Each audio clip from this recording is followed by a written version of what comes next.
Hello everybody, it's Philly Kuts with another Hump Day Haul, number 56. We are on number 56. Welcome. This is my show where I basically show you the new comic books I've gotten for the week, and I talk about them. That's it. No big whoop. Let me know what books you've gotten in the comment section below. Any recommendations, I'd love to hear them. So, Marvel Comics, alright? Marvel Comics, the bane of my existence, folks. Marvel Comics, it seems now that all I've decided to buy now, essentially from Marvel Comics, are the Star Wars books. And lo and behold, this week alone, they have 4 Star Wars titles out. We got Star Wars, we got Lando number 5, we got Darth Vader number 10, and Star Wars Shattered Empire number 2, all out in 1 week. I'm going to start talking about them in just a moment in the order of the books that I like the most, starting with the book I like the most. But I gotta say, I was thinking about buying the Star Wars, or I'm sorry, the Spider-Man, reboot. They started to, start over with Spider-Man. So we had, I believe, it was Amazing Spider-Man number 1. Yes, the Amazing Spider-Man number 1. There's like 25 different variant covers, like true Marvel style. But the big thing is that, there it is there, folks, one of the covers.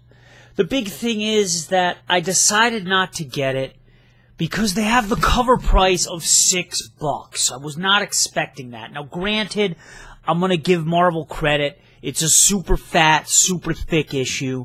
But the $6 price for a book, it's just a little bit too much. Last week, I just bought a whole bunch of DC annuals for the cover price of $5, and that's kind of my limit, you know. Once it gets past $5 for a new issue, I'm kind of out, man. I'm kind of out. And not only that, but the story just doesn't seem that great. It says here, Spider-Man has gone global. Peter Parker Industries is more successful than ever with offices in New York, Shanghai, London, and San Francisco, blah, blah, blah. Talking about the expansion of the company. We're getting some revampness on some of the enemies, the Zodiac. And it just didn't seem all that great. It seemed a little bit too much like, Bruce Wayne and Wayne Industries. And I kind of have enough of that with the Batman stuff. So what I'm learning here is that I'm learning to let go. Okay? I'm learning to let go, which has been difficult since I started collecting again. I'm learning that just because I start collecting a certain book doesn't mean I have to stick with that book through thick and thin. Now, Star Wars, or I keep saying Star Wars, god damn it. Amazing Spider-Man, I started buying at the Spider-Verse, which was a great saga. It spanned many different issues. I had a ton of different crossovers and miniseries, and I almost bought every single one of those because I really enjoyed it. I enjoyed it completely.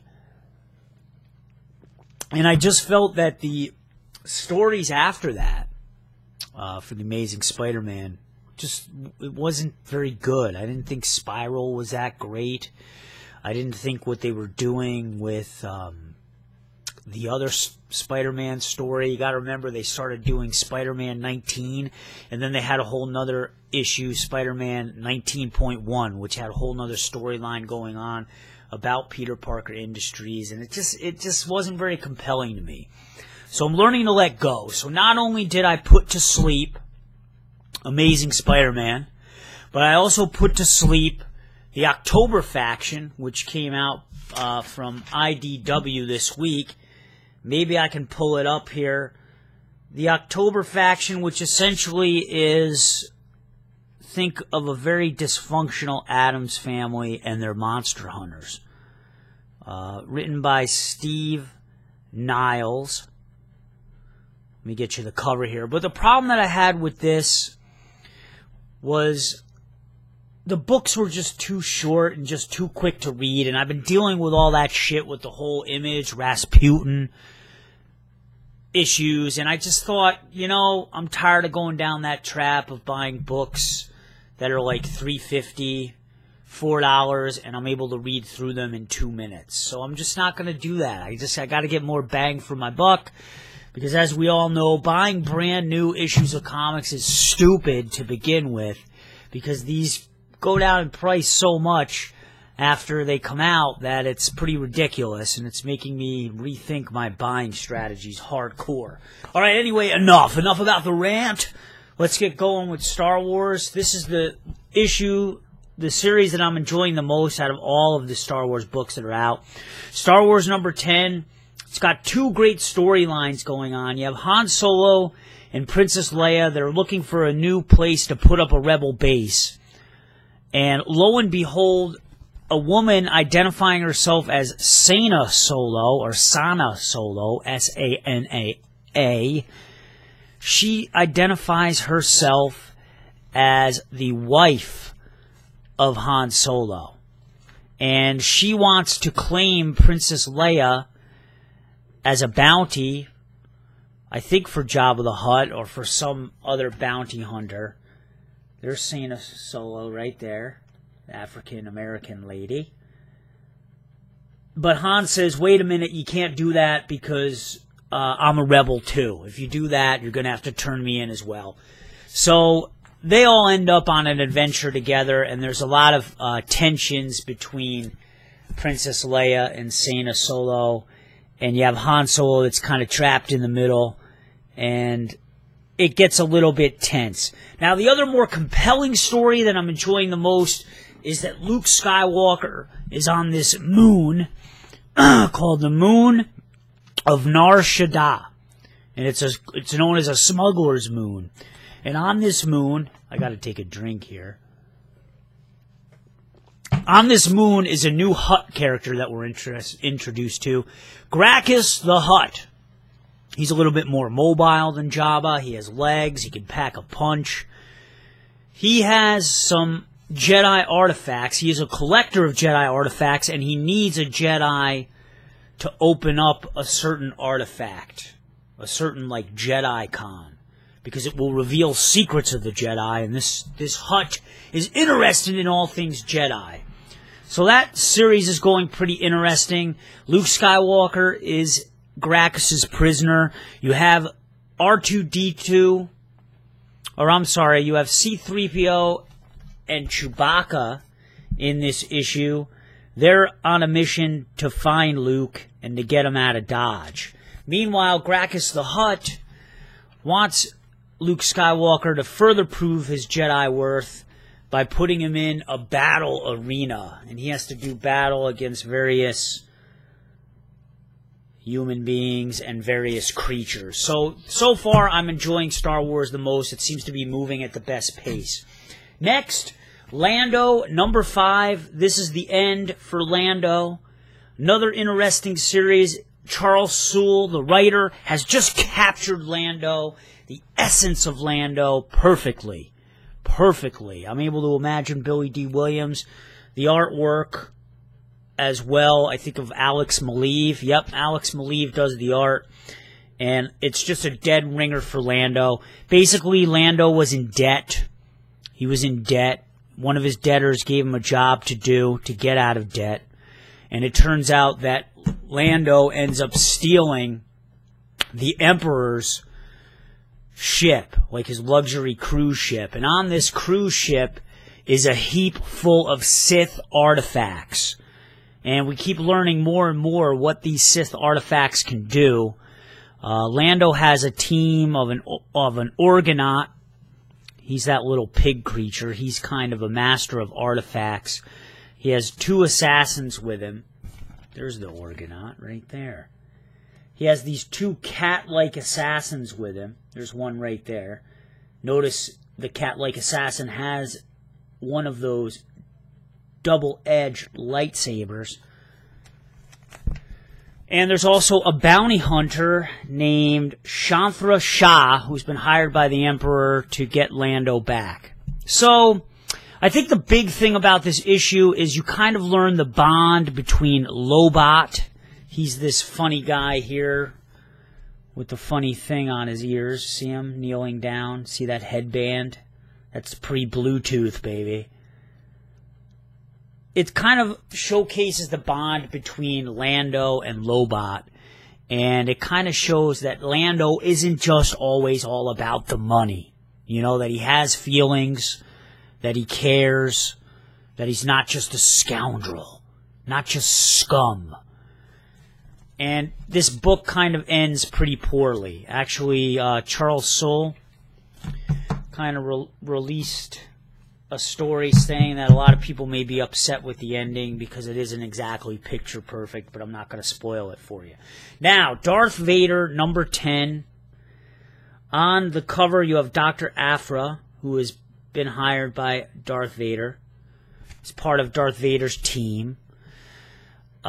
This book is kind of slowed down quite a bit. I thought that Darth Vader started out very great. It was exciting. It was fun.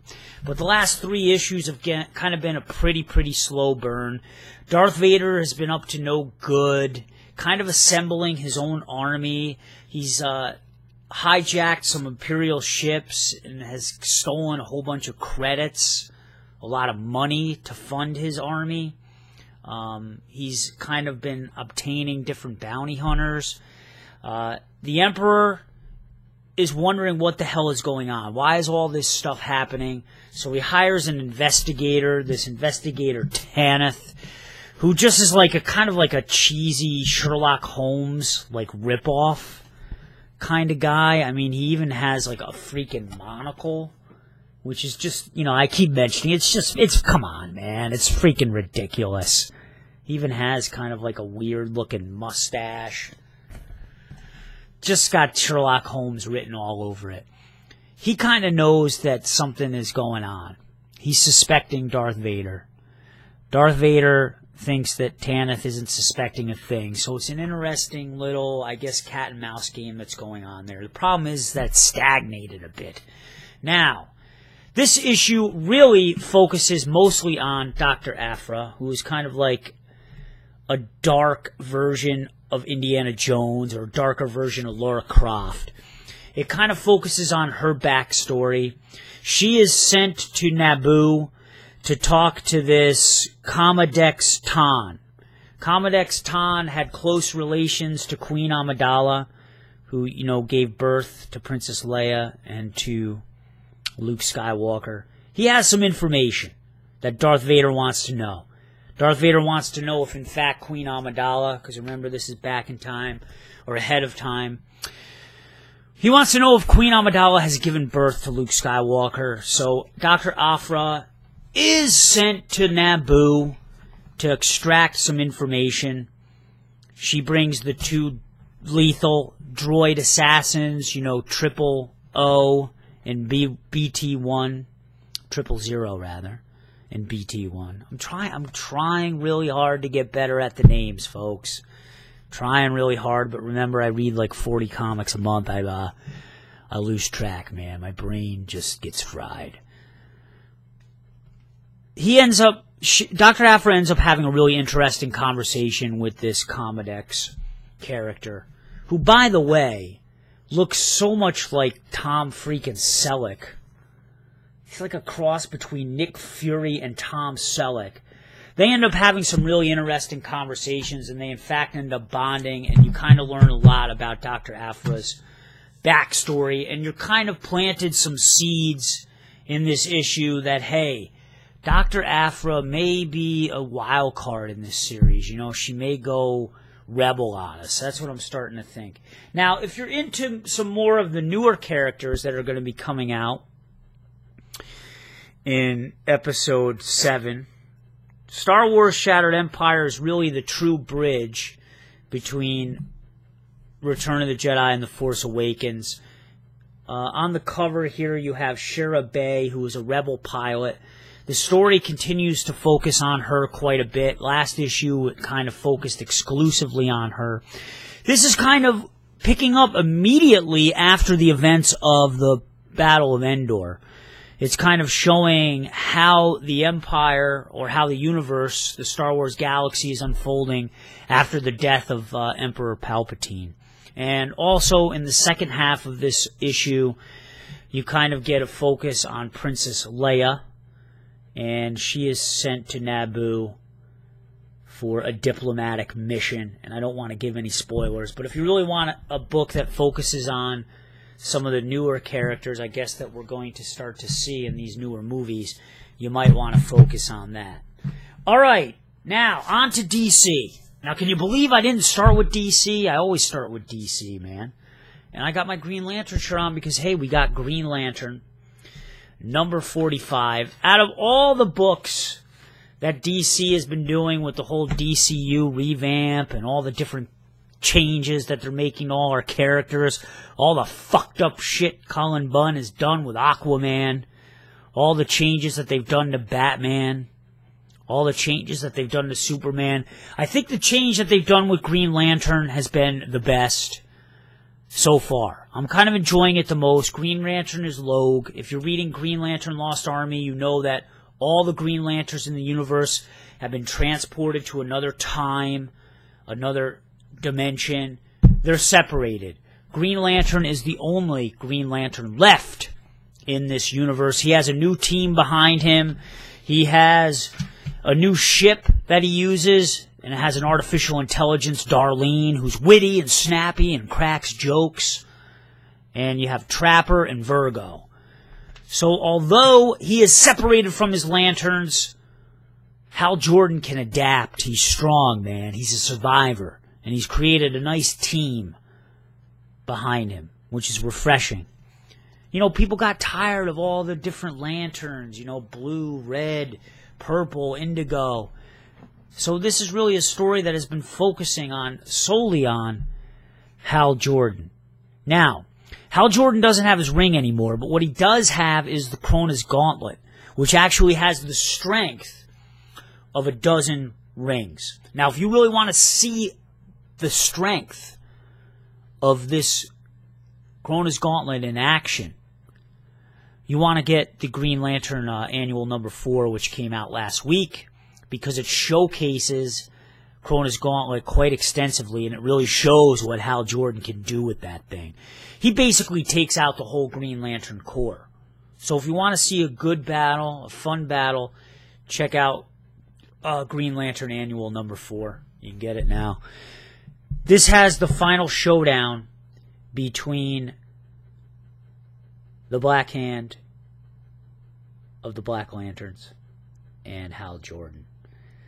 Black Hand's powers have changed too. He now has this like source wall power where he can turn planets, entire planets, into stone. He no longer has the power to turn things into the undead, to turn things into zombies, into flesh puppets that he can control. No. He has the power to turn things into stone, a Medusa effect. And frankly, I like that they've portrayed Black Hand to be in a sense of disarray over this. He misses his ability to be able to turn things into the undead. He's confused, man. He does not know why this is happening to him. He does not know why he's lost his powers.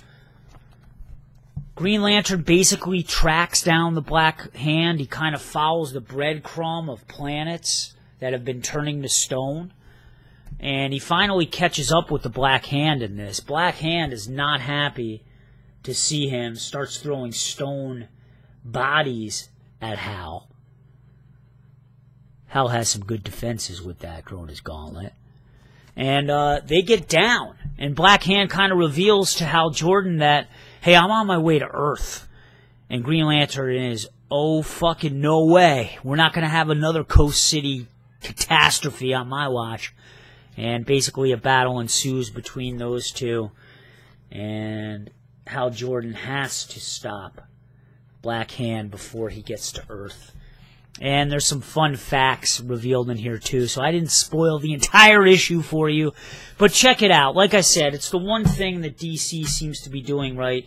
And I think that, who is it, Robert Venditti, who's doing the writing in this, I think he's really gotten a good hand on Green Lantern, and I'm enjoying it. And the artwork of Billy Ton, those two have been paired up together for quite a while. They're still putting together some good work, so I'm very happy. Now, Lobo. This is one of the series that are going to be canceled. Lobo is like DC's answer to Wolverine. He's got extreme strength. He's got extreme healing capabilities. He's a tough motherfucker.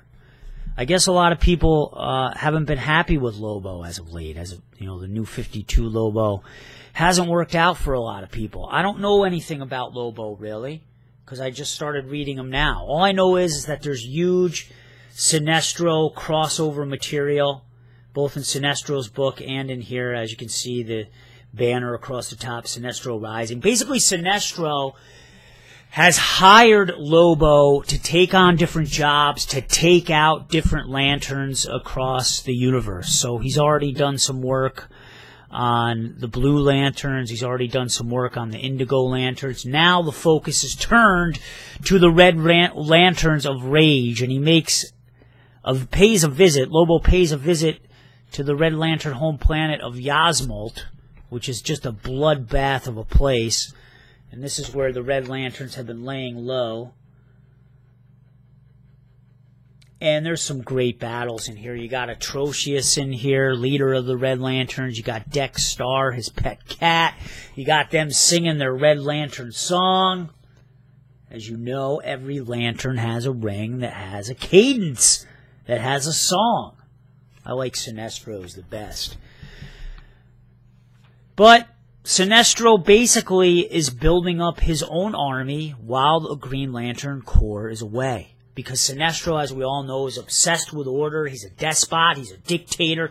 He wants to have things completely under his control. And he's using Lobo, I think, as some sort of pawn to get this done. Now, you got some good battling in here between Lobo and the Red Lanterns. You see him doing battle with Atrocious and all the various Red Lanterns. So I'm really looking forward to reading this. It kind of seems like a very straightforward issue. And honestly, I thought that Lobo was going to end very, very soon. I thought it was ending this month, but apparently not, because on the last page, it does say that there's another issue. Next issue is Drug Run. All right, so Cullen Bunn is writing Lobo, and I think Cullen Bunn's doing an excellent job on both this and Sinestro. Aquaman, not so much. Not so much. All right, Detective Comics, number 45. We have a new team in place for Detective Comics. We have Peter Tomasi and Marcio Tamaka is doing the artwork. Or Takara, sorry, Marcio Takara. Whole new team. Basically, there have been murders that have been occurring that the Justice League has been investigating. And the Justice League needs the new Batman, a.k.a. Commissioner Gordon, to help. But also some other interesting things are going on here. As you can see, Alfred is answering the door. And you can see the Justice League is at the door, ready to go into Wayne Manor.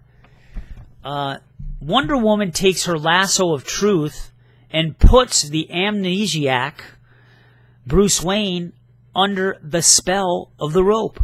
So it'll be interesting to see if Bruce Wayne, who has amnesia now and has no recollection of his past life as Batman, or even as the billionaire rather, Bruce Wayne, it'll be interesting to see what secrets he may still know, that or if any, or what he feels about the Justice League.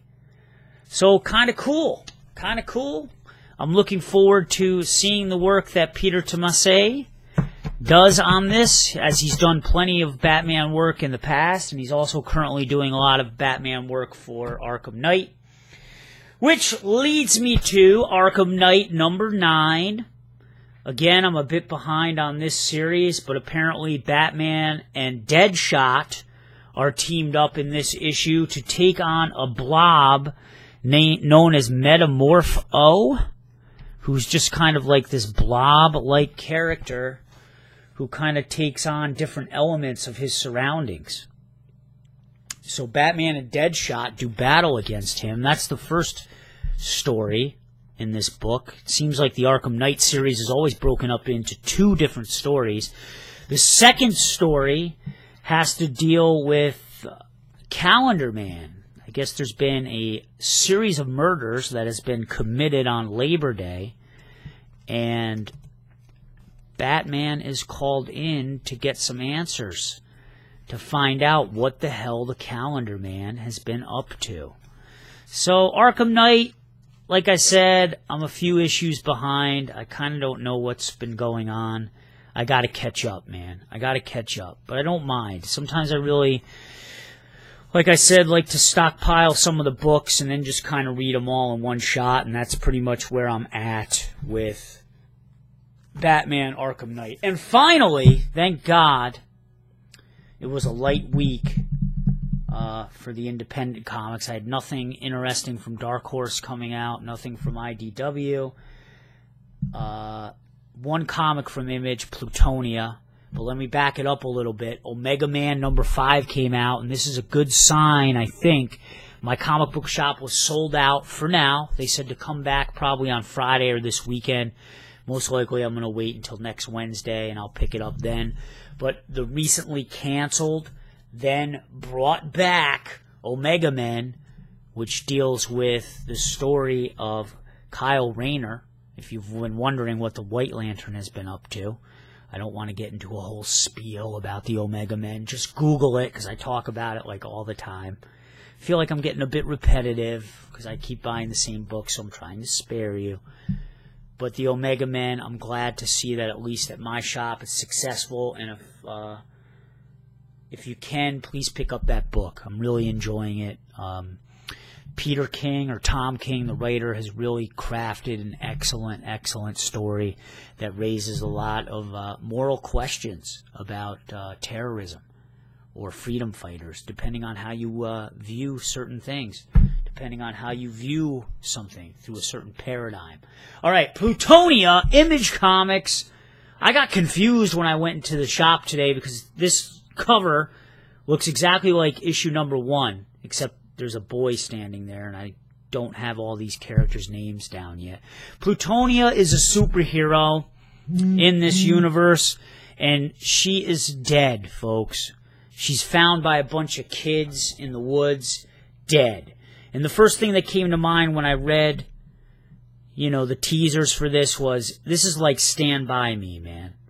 This is like Stand By Me. Kids going in the woods to find a dead body. Jeff Lemire is an excellent writer. If you haven't read Descender, check that series out, which is also put out through Image Comics. Highly recommend it. Highly recommend it. Jeff Lemire has the ability to craft very, very witty, realistic dialogue, I think especially among these kids. It's just great. I mean, the banter between these two characters especially, and just the way that they joke around with one another, it really threw me back into the years when I was that age, and kind of the taunting that kids do with one another at that age, especially boys. He just kind of nailed it on the head, so I've really fallen in love with the dialogue that Jeff Lemire has crafted. But in this issue, it really explores the impact that finding Plutonia's body has on all these different characters. As you can see, they're in shock, huddled around this dead body. They're processing this. Everybody handles death, grief, and loss differently, because in this universe, the superheroes, I guess, are well regarded. People actually follow them. They follow them on Twitter and social media. So these kids do feel a bond with with this superhero. Some of the kids end up fighting once this happens. One of the girls started yakking. It kind of shows them later on going home, processing it even further. When they go home and eat with their respective families, you kind of see different reactions and facial expressions. One of the characters' fathers is an alcoholic, which I hope they develop that a bit more. And I'm just really looking forward But, you know, I'm getting a mixed feelings here because I'm starting to think I'm looking at a fucking Rasputin comic because there's no fucking dialogue. Oh my god. I think Image is becoming the king of this. But they're really, really processing this hardcore. Now, the other thing that they show in this, I don't want to show you the last page. They break it up into two small stories. Plutonia's Last Adventure Part 2, which is also written by Jeff Lemire. It kind of shows the events leading up to Plutonia's death. So it's a nice little bonus. I'm glad that they did that and they didn't kind of throw that in as an extra in, you know, trade form when the trade comes out. But Image is pretty good about their trades, you know. They don't try to rob you or rip you off like some of the other companies. And a shout out to Amy Lennox, who's the artist. I think that the facial expressions, you know, she really does it with the eyes, are just great. I just love the faces. So I'm really enjoying that. So that's it, folks. That's a comic book haul. Let me pick a cover of the week. All these Star Wars covers, and none of them fucking are good. I don't like any of them at all. Oh my god, this is like the hardest week for me to pick a cover. I could not pick one. It's terrible. I'll tell you what, those Monsters of the Month variant covers are not good either. I'm going to go with Lobo, man. I like the Lobo cover because it kind of shows him with all the rings and all the havoc and destruction that he's reaping upon the Lantern universe. Alright, guys, it's been another comic book haul. Let me know what you're liking. Let me know what you're disliking. Peace out. Have a great day. Bye.